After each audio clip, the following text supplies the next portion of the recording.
Hello friends, Daniel classes में आपका स्वागत है। दोस्तों आज हम नया टॉपिक राजस्थान के साहित्यकार कंप्लीट करने वाले हैं। इससे पहले हमने दोस्तों राजस्थान के ऐतिहासिक व्यक्ति टॉपिक देखा था। अगर आपको राजस्थान के ऐतिहासिक व्यक्ति पढ़ना है तो प्लेलिस्ट में जाके आपको उनके वीडियो मिल जाएंगे, वहाँ से आप देख सकते हैं। आज हम राजस्थान के साहित्यकार पढ़ने वाले हैं, शानदार ट्रिक्स के साथ पढ़ेंगे जैसे हम पहले पढ़ते हुए आए हैं। वीडियो देखते देखते आपके याद भी हो जाएगा। आपको जो भी मैं लिखाऊं नोटबुक में नोट करना है, साथ साथ अपने नोट्स बना के चलने हैं। आपको स्वयं से ही नोट्स बनाने हैं, तो जो लिखाता जाऊं उनको नोट्स बनाने हैं, बाकी मैं आपको सारा कंप्लीट करवा दूंगा। आज दोस्तों जो हम कंप्लीट करेंगे वो करेंगे राजस्थान के साहित्यकारों में विजयदान देथा करेंगे, उसके बाद में हम कन्हैयालाल सेठिया करेंगे और सूर्यमल मिश्रण करेंगे। तीनों हम यहाँ से कंप्लीट करके चलेंगे। कोशिश करूँगा आपको वीडियो के साथ साथ याद भी हो जाए। अब दोस्तों राजस्थान के साहित्यकार होते क्या हैं उनके बारे में बात करें तो जिनका भी राजस्थान के साहित्य में योगदान रहा है उन्हें हम राजस्थान के साहित्यकार बोलेंगे। हो सकता है उनकी जन्मभूमि अलग रही हो, लेकिन उनकी अगर कर्मभूमि राजस्थान है तो उन्हें हम राजस्थान के साहित्यकार में पढ़ेंगे। तो दोस्तों शुरू करते हैं हम। सबसे पहले विजयदान देथा। विजयदान देथा के बारे में देख लेते हैं। दोस्तों विजयदान देथा का जन्म हुआ था बोरुंदा जोधपुर में। जब आप नोट्स बनाओ तो विजयदान देथा नाम लिखना और साथ ही कोष्टक में लिख देना बोरुंदा जोधपुर। आपको ध्यान रहे कि इनका जन्म बोरुंदा जोधपुर में हुआ था। ये दोस्तों बिज्जी नाम से प्रसिद्ध थे, बिज्जी नाम से काफ़ी लोकप्रिय थे। विजयदान देथा एग्जाम में पूछ सकता है कि बिज्जी नाम से कौन प्रसिद्ध हैं, तो विजयदान देथा बिज्जी नाम से प्रसिद्ध थे। इनके जो प्रमुख ग्रंथ हैं जो एग्जाम में पूछे जाते हैं उनके बारे में बात करते हैं, वो मैं आपको बताता हूँ दोस्तों। जो इनके प्रमुख ग्रंथ हैं, अनोखा पेड़, बापू के तीन हत्यारे, तीडो राव, मेरा दर्द कोई ना जाने और मारो बदलो, ये इनके ग्रंथ हैं। अब इनको याद कैसे करने हैं उनकी मैं आपको ट्रिक बता देता हूँ, इजीली आपके याद भी हो जाएंगे। अब दोस्तों अग्निपथ मूवी तो आपने सभी ने देखी होगी। अग्निपथ मूवी है जिसमें ऋतिक रोशन होते हैं, जिनका नाम होता है विजय दीनानाथ चौहान। विजय नाम इनका आपको ध्यान रखना है। कांचा होता है इसमें संजय दत्त, जो विलेन के रोल में होता है, गुंडा होता है। संजय दत्त इसमें कांचा होता है। मूवी सबने देखी होगी। इसमें संजय दत्त क्या करता है, विजय के पिता की हत्या कर देता है, एक पेड़ के बांधकर उनके पिता की हत्या कर देता है। तो इसमें हमें ध्यान क्या रखना है, अनोखा पेड़, इस पेड़ का क्या नाम है, अनोखा पेड़। अनोखा पेड़, पेड़ का नाम आपको ध्यान रखना है। विजय के पिता की हत्या करता है, कितने लोग मिलके, 3 लोग मिलके विजय के पिता की हत्या करते हैं। तो बापू के 3 हत्यारे, यहाँ से हमारे पास निकल के आएगा बापू के 3 हत्यारे। अनोखा पेड़, बापू के 3 हत्यारे, और उनकी हत्या करके एक छल कपटी आदमी जिसमें कांचा होता है, ये छल कपटी आदमी छल कपट से सफल हो जाता है। इसे हम बोलेंगे तीडो राव। तीडो राव का मतलब होता है कोई ऐसा आदमी जो छल कपट से प्रसिद्ध हो जाता है या सफल हो जाता है। तो यहाँ से याद रखेंगे तीडो राव, हत्या हो जाती है। उसके बाद में जो विजय की माँ है वो बोलती है कि मेरा दर्द कोई ना जाने। अब इसको सीरियस मत ले लेना आप, एक मूवी है, मेरे को तो आपको याद करवाना है, सीरियस मत लेके बैठ जाना आप इसको। इसके माँ है, माँ काफ़ी उदास होती है विजय की माँ, और क्या बोलती है, मेरा दर्द कोई ना जाने। विजय की माँ बोलती है मेरा दर्द कोई ना जाने। तब फिर विजय बोलता है कि मैं मेरी माँ का बदला लेके रहूँगा। तो यहाँ से याद रखना है मारो बदलो, सारी की सारी एक ट्रिक में याद हो जाएंगी। मैं लिख के दे सकता हूँ, इस तरीके से याद करोगे, ज़िंदगी में कुछ भी भूल जाओगे, ये ट्रिक कभी नहीं भूलोगे आप। अनोखा पेड़ है, अनोखा पेड़ याद रखना है। बापू के 3 हत्यारे, तीडो राव, मेरा दर्द कोई ना जाने और मारो बदलो। ये यहाँ से एक ट्रिक से हमारे एक साथ 5 इनके ग्रंथ हैं वो हमारे याद हो गए हैं। अब दोस्तों इसमें से एक आपको अलग से याद रखना है, उसका नाम है बातारी फुलवारी। इस बातारी फुलवारी में टोटल 14 खंड हैं और इसके 10वें खंड को साहित्य अकादमी पुरस्कार मिला हुआ है। विजयदान देथा का ही ये ग्रंथ है बातारी फुलवारी। इसमें 10वें खंड को इनको साहित्य अकादमी पुरस्कार भी मिला हुआ है, ये भी आपको अच्छे से ध्यान रखना है। और दोस्तों विजयदान देथा के बारे में बात करें तो 2012 में इनको प्रथम राजस्थान रत्न पुरस्कार भी मिला हुआ है, ये भी आपको ध्यान रखना है। 2012 में इनको प्रथम राजस्थान रत्न पुरस्कार भी मिला हुआ है। काफ़ी इनकी दोस्तों रचनाएं हैं, काफ़ी इनकी कृतियाँ हैं जिन पे मूवीज़ भी बन चुकी हैं, जैसे चरणदास चोर बन चुकी है, दुविधा, पहेली, परिणति, काफ़ी इनके ऊपर मूवी भी बन चुकी हैं, इनकी रचनाओं पे मूवी भी बन चुकी हैं। तो आप ये भी ध्यान रखना चाहो तो रख सकते हो, चरणदास चोर, दुविधा, परिणति, पहेली, ये इनके ऊपर मूवी भी बन चुकी हैं इनकी कृतियों के ऊपर। ये विजयदान देता है, सारी चीज़ें मैंने आपको बता दी। जन्म बोरुंदा जोधपुर में हुआ था, बिज्जी नाम से प्रसिद्ध थे। फिर हमें याद हुआ था अनोखा पेड़। अनोखा पेड़ के ऊपर हमने देखा था कि इनके पिता की हत्या कर दी जाती है, तो बापू के 3 हत्यारे। बापू के 3 हत्यारे के बाद हमने देखा था तीडो राव।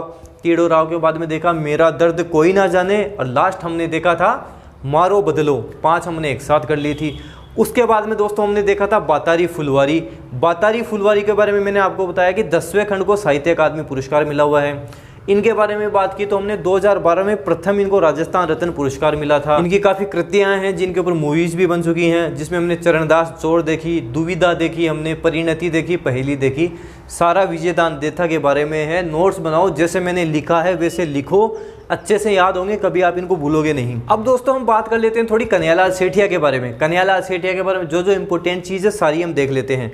इससे पहले दोस्तों वीडियो शेयर जरूर कर दें। आपके जो भी फ्रेंड है जो सीरियसली तैयारी करें उनको वीडियो शेयर जरूर करें।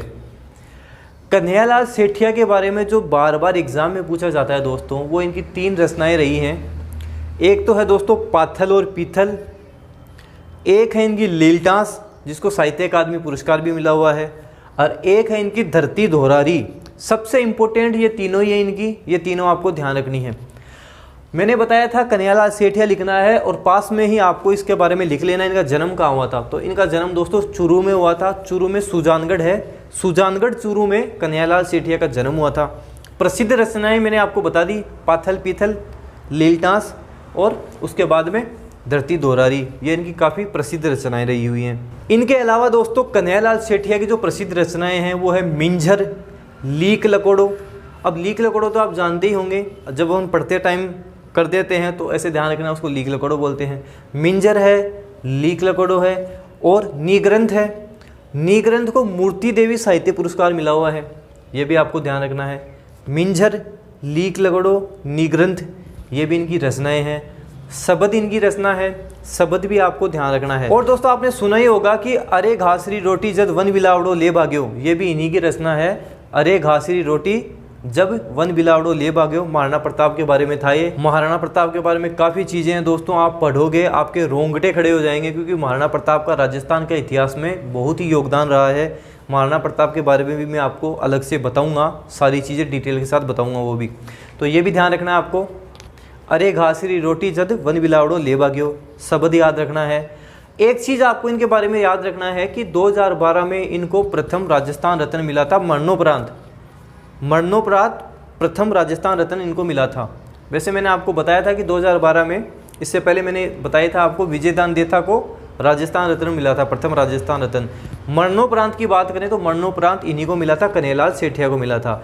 ये कन्हैयालाल सेठिया के बारे में सारी चीज़ें, इंपॉर्टेंट चीज़ें मैंने आपको बता दी। सबसे इंपॉर्टेंट आपको ध्यान रखनी है पाथल और पीथल, उसके बाद में लीलटास ध्यान रखनी है आपको, धरती दोहरारी याद रखनी है। अरे घासरी रोटी जद वन बिलावड़ो ले भाग्यो, ये याद रखनी है। उसके बाद में मैंने आपको बताया था शब्द, शब्द याद रख लेना आप इनकी।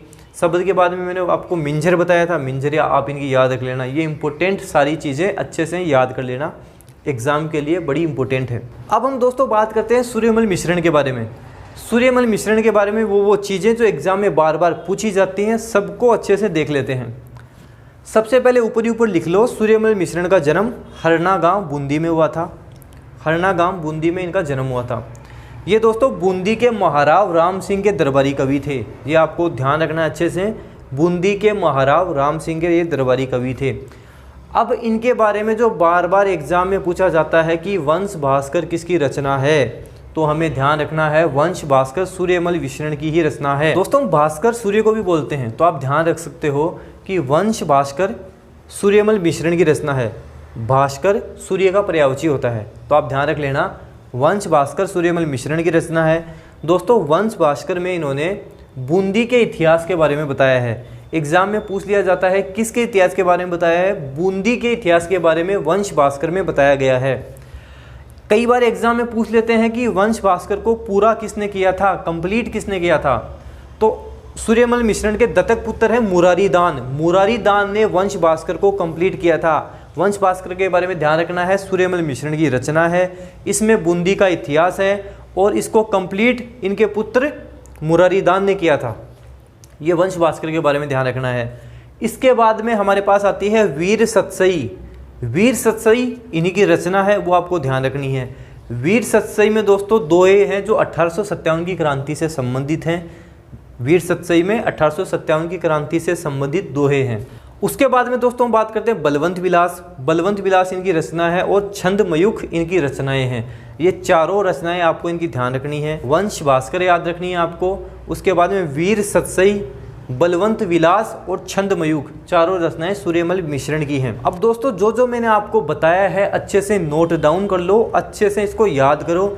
जब आपके सारी चीज़ें याद हो जाएं, कमेंट बॉक्स में कमेंट करके ज़रूर बताना कि मेरे याद हो गया है। बाकी दोस्तों अगर आपने अभी तक टेलीग्राम ज्वाइन नहीं किया तो जल्दी से टेलीग्राम ज्वाइन करें। कंपटीशन एग्ज़ाम के बारे में काफ़ी चीज़ें आपको काफ़ी हेल्प टेलीग्राम से मिलेगी, तो टेलीग्राम ज़रूर से ज्वाइन करें। बाकी दोस्तों वीडियो लाइक करें। आपके जो भी फ्रेंड है जो किसी गवर्नमेंट एग्जाम की तैयारी करें उनको वीडियो शेयर करें। चैनल पे नए हो तो सब्सक्राइब जरूर करें। Thank you.